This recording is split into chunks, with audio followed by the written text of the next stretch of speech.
Hello guys, welcome to our channel Binary Guru. Today I show you 99% accurate Bollinger Band Startegy. Open the Bollinger Band and select period time 10 and deviation 2.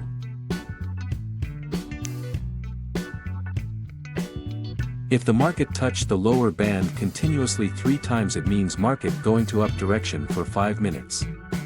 Select expiry time 5 minutes. And take trade in upward direction. We are the best Telegram signal provider. Join our Telegram channel and get free signal and make huge profit every day. Practice with a binary options demo account if you're new to this trade strategy.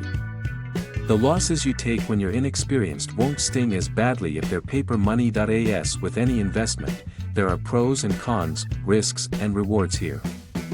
Binary options are marketed as a relatively low-risk trading strategy, but we treat it like gambling.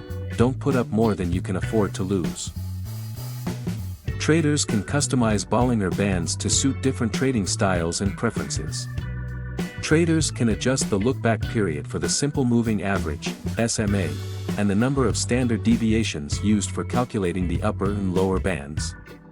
For example, a more extended look-back period will result in a smoother SMA, while a shorter period will make the SMA more sensitive to recent price changes. Similarly, increasing the number of standard deviations will widen the bands, making them less prone to false signals. Decreasing it will narrow the bands and generate more frequent signals. Bollinger Bands are an effective tool for measuring a security's volatility. When the bands widen, it indicates increased volatility. When they contract, it signifies decreasing volatility. This information can help traders and investors prepare for potential price movements and identify appropriate entry and exit points. So let's wait for the results.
So friends, we are deeply close in the profit. You can check the power of Startegy.